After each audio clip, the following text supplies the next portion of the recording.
Okay. I'm gonna keep this one short. I only have about I'm supposed to have an hour, but I have 20 minutes. Okay, and we have another lecture coming, and you'll introduce it, right, Matthew?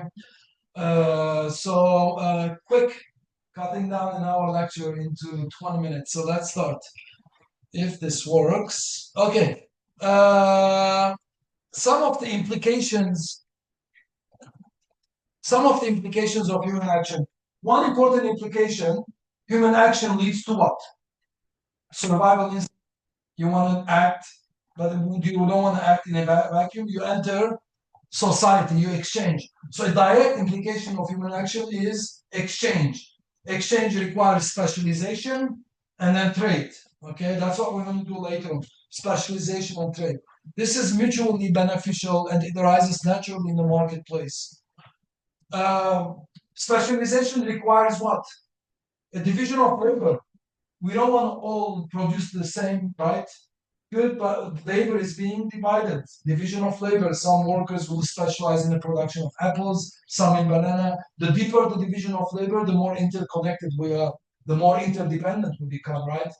That's why into the future, I don't foresee wars, waging wars. We're going to become so interdependent that we're going to help one another.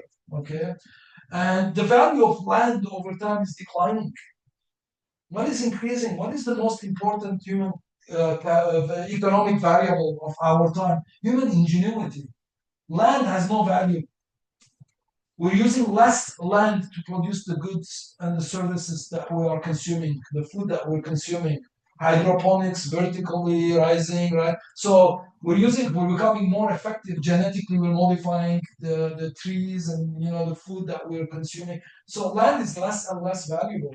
More values are created in a building in Silicon Valley than in a big land, right? So human ingenuity is the driving force of our economy and prosperity. So the division of labor is becoming the most very important implication. Prices, when we specialize and we trade, prices emerge. What is a price? It's a relative exchange ratio. I give you 3 apples, you give me 2 bananas. That reflects our preferences, right? So that's a price ratio. Embedded in the price, we as free market economists, we don't look at prices as mainstream economists. Oh, the price is $10, etc. No, we observe that there is information in the price. What kind of information is embedded in the price? Two types of information: consumption side information and production side. If the price of a good goes up, maybe this becomes more and more scarce. If there is a drought in Brazil, there's no more coffee beans, right? Then the price of coffee is going up. So it's an indirect means of communication telling to the rest of the world that the conditions in Brazil have changed. That's embedded in the price. What else is embedded in the price? Our preferences. If price goes up, could be that our preferences for consumption of coffee is going up. So we don't see prices as numerical values. We see prices as means of communication of what's happening in the marketplace. There is no other mechanism for communication. It dominates languages, it dominates sign communication, it dominates, people say mathematics is a means of communication. It dominates all other communication mechanisms. The price system. There is so much information embedded in that price. So we don't want to change the price. There's all this information, this knowledge is being transmitted. Okay, that's why we don't like changing the price, putting price controls, rent controls, minimum wages. All of these are doing what? Distorting means of communications. Minimum wages, they just distort the labor market. Rent control destroys the housing market, right? They want to put control so we don't want price controls, we don't want price ceilings, we don't want price floors, we don't want, what is the most important price in the marketplace? Price of money. Price of money, fantastic, which is the interest rate. What is the interest rate? You go to the bank, you want to borrow money, you pay interest, that's the price of money. If that's being distorted, because the interest rate nowadays is centralized. The government, via its discount rate, determines indirectly the interest rate. So it's a distorted interest rate. You know how much distortion there is? No means of communication. It's like the Babel of the Tower of Babylon. It's like we can't communicate with one another. Interest rates, right, go up, go down. It reflects savings. It reflects what should the entrepreneurs do? Do you produce more? Do you produce less? Do you save less? Do you save more? Right? All of these decisions must be made freely in the marketplace. It binds us with one another. But when the government set interest rate, these communications are distorted. That's why we have something called the boom bust cycle. What is the boom bust cycle? You know, the business cycle in economics is distortions of the interest rate. Okay, these distortions of the interest rate. So we're going to talk more. So economic implication leads that prices arise in the marketplace, and we want to keep it as is. They're sacred. Okay, there's information in them. The law of demand and supply is a direct implication. Human action leads to exchange and trade. Trade generates prices, right? Price ratios and prices govern the law of demand. Prices go up, quantity demand goes down. You see the interactions, right? We're starting from human nature action. Step by step, we're able to generate the law of demand, the law of supply, right? So this is the indirect implications or the implications of human action. Market institutions. Over time, when action is repeated, when we repeat action in the marketplace, right? Not all actions are safe and secure. There is risk involved. So over time, human beings, right, to cut down on the riskiness and the uncertainties in the marketplace, they do what? They create assurance and insurance agencies. Human beings created money, or law, or arbitration and mediation. All of this to assure a repeated action or to assure exchange. Economics is the study of exchange. Okay, it's economics style. What we're doing is exchange, human beings exchange. That's what differentiates us. And the depth of the exchange differentiates us from the animal kingdom.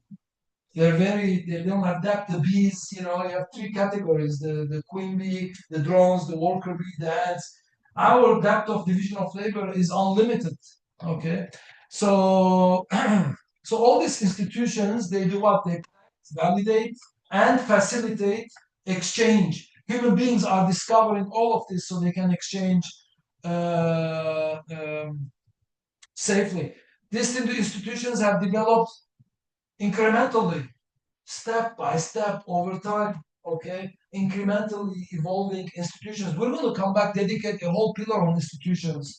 We're going to talk about how historically institutions of insurance, assurance, money, they all evolved incrementally over time to facilitate exchange, which is a direct implication of human action. Money emerged in the marketplace to facilitate trade. So there's an implication. The emergence of money is a direct implication of exchange or human action.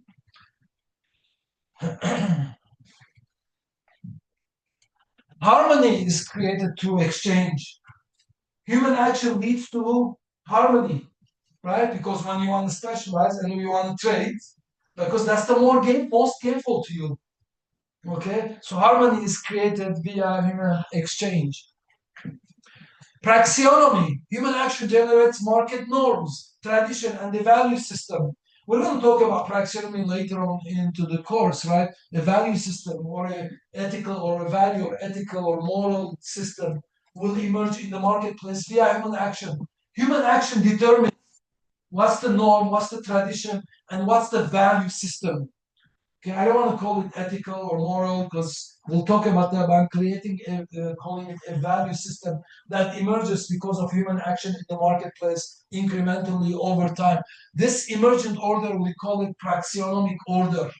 Okay, I like praxeonomic order more than anarchic order because anarchy is something and you're invalidating, right? Praxeonomy is a standalone order. Okay, anarchy is the absence. I don't want to determine decentralized social order by what it is against, right?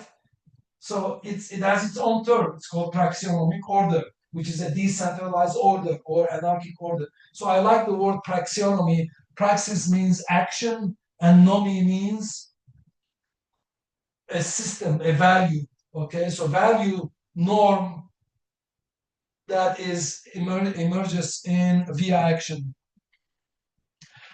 Predictive implications. Could praxeology or deductive methodology predict the future? No.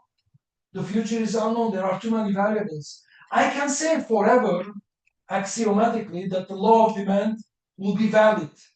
But I cannot say with certainty that 3 years from now in the city of Detroit, if the price of if the minimum wages go up, that unemployment will decline. Why? Because I don't know what's happening. The rest of the state of nature, the external environment is too volatile. I don't know. So I cannot predict. We're not predicting. Okay? The law is valid, but I can't control the external environment. So there is no predictions.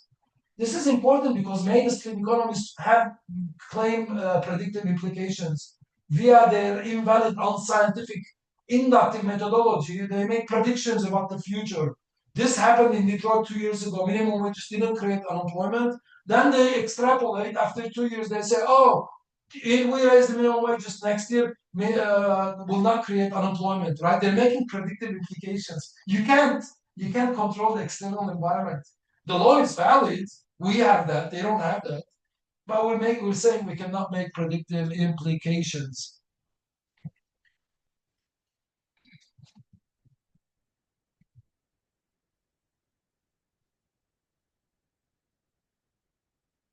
Data aggregation. Mainstream economists aggregate data. Okay. So our methodology is methodological individualism, non-aggregation of data. What happens when you aggregate data? It becomes statistics, but you miss what? Human subjective preferences. They're aggregated. Who wants to aggregate? Statists. The whole science of called macroeconomics or econometrics or data analysis is not economics. It's something new. 20th century. Okay, it belongs to the Department of Political Science, or better yet, Department of Bureaucratic Studies. It has nothing to do with economics. It's how to manage millions of people. Well, you all aggregate them, but human beings can't be aggregated. It's like our fingerprints. We're unique. Okay, let's look at some of the shortcomings of data aggregation. Okay, so Austrian economists, we reject aggregative approaches. Okay, macroeconomics is not economics. Austrians argue that the purpose of human action may be lost in the process of aggregation. Okay, our subjective preferences, our circumstances are all lost. How valuable of informative is aggregated data? They take averages. What does it mean, averages, right? Imagine society, 10 people earning 10,000 and one person earning 1 million. The average income is 100,000. What information do you get from them? You say, "Oh, the average income is $100,000 on this island." You say, "Oh, that's a good island. I want to give prosperity." But you find out that 10 people are making 10,000, 1% million is pulling the average up, right? So this is like misleading averages, which policymakers, they use a lot, using averages. It's misleading. You want to have the distribution of that, earnings. Another shortcoming, trade deficit. Trade deficit. The U.S. is experiencing trade deficit. Worthless statistics. What does it mean? So you're Canada, I'm the U.S. I sell you a corn, right, for $100. Okay, and then he buys from a Canadian $200 worth of maple. So I'm selling you a unit of corn. I get $100. By my countryman, my neighbor is buying maple for $200. So $200 is going to Canada, $100 is coming. I'm selling corn. So in the U.S., as is experiencing $100 trade deficit. $200 is going, $100 is coming in. What does that mean? Is that good or bad? I am happy with my trade. I voluntarily gave the $100, sold my corn for $100. He's individually happy. He bought for $200, a pound of maple syrup. Happy, a gallon of maple. So it's happy. We're all happy. All the parties are happy. But somehow the U.S. has trade deficit, and your policymakers debating whether trade deficit is good or bad. But it's an irrelevant statistics. Why are you aggregating? Okay, what does it mean US exports trade? What does it mean the US in the economy? There's not the US and Japan and China. The economy is borderless. The only reason we have borders because of politics. Otherwise, it would be an open space. It would be, we would have what I call a proprietary contractual society. It will be a proprietary based. Okay, you get to decide who wants to come. But when it start to trade, we want to trade with everyone. Trade binds us together. It makes us friends. If goods and services cross borders, armies will not cross borders. Okay, so we like trade, but we want voluntary trade. And this aggregate statistics of trade deficit is worthless. Doesn't make sense. Inequality. What statistics is that? Inequality. There's inequality in Brazil, or in the US, inequality is going up. So what? In the classroom, there is going to be inequality of grade. What does that mean? Some students will get an A, some students will get B, some students will get C. What should we do? Nothing. It's a statistics. It's signaling that you're not performing well. Okay? So, but putting two people or the group of students together and then say that there is inequality as if it's a problem, it's not. Some people have different capabilities, some attributes. You get an A in economics, but you get an F in mathematics. He gets an A in mathematics, right? So an inequality, right, reflects your comparative advantage. That's a symbol, that's a sign. If you get an F in economics, society is telling you, major something, I'm helping you. If your business is failing, don't be upset. Say thank you to everyone. Society is telling you, don't, operate a coffee shop. Go to something else in life. That's a sign. You should say thank you, right? So what is inequality? It's a worthless statistics. It is what it is. Some people will be wealthy. Some people will be poor. Some people, etc. So there's a whole distribution of wealth. But you had a question? 5 minutes. Oh, 5 minutes. So we don't like aggregation. Knowledge is lost when it's aggregated, right? You can't communicate with the rest of the world your subjective preferences. You cannot say, I'm Jeffrey, I like apples, you just aggregate it. You become like, a number in an equation. So we like the I. Okay, we don't like we use the we to get to the I. There was an article. I have 5 minutes. I want to talk about teleology. Human action is teleological. What does it mean? Human action doesn't analyze cause and effect.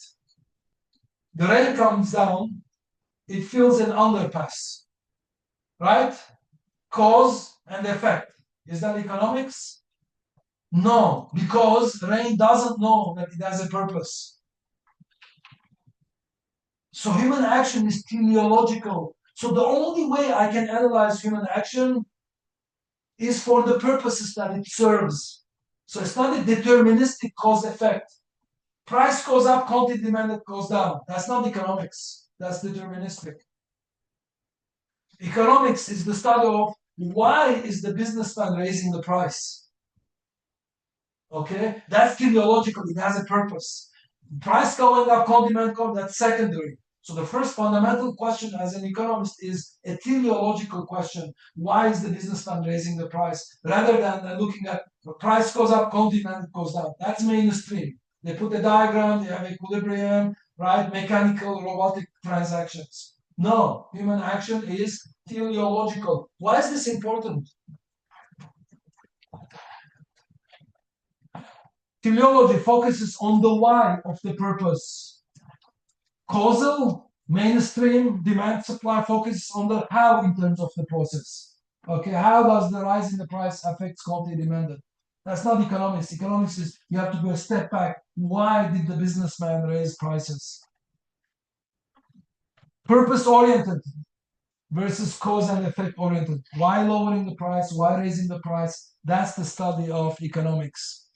Is Austrian economist the views of Karl Menger and Ludwig von Mises rely heavily on teleological reasoning. So teleology is the study of the why, okay, rather than the how.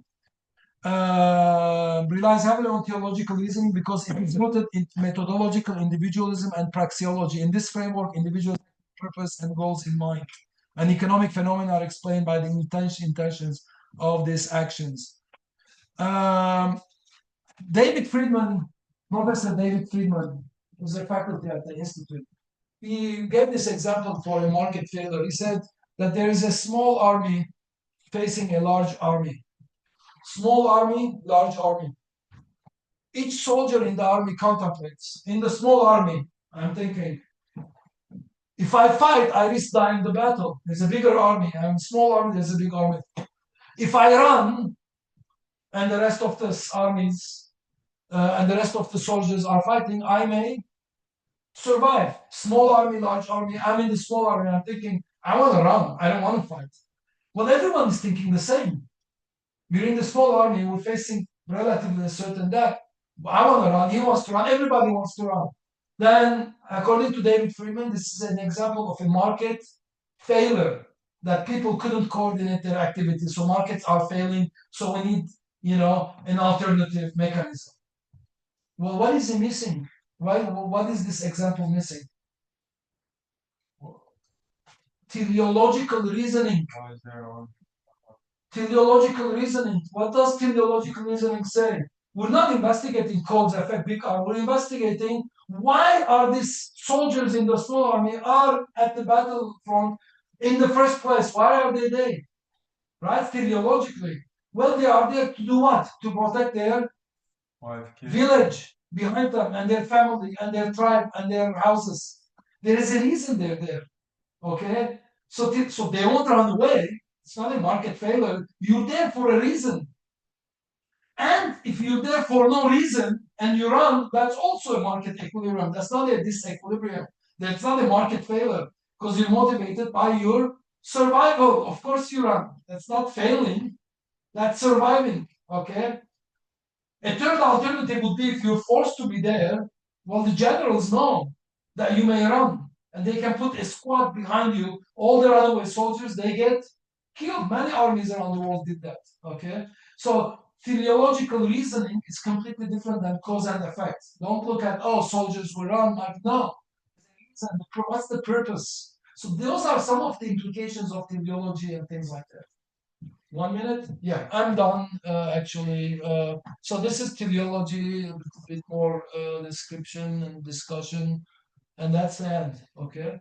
So thank you.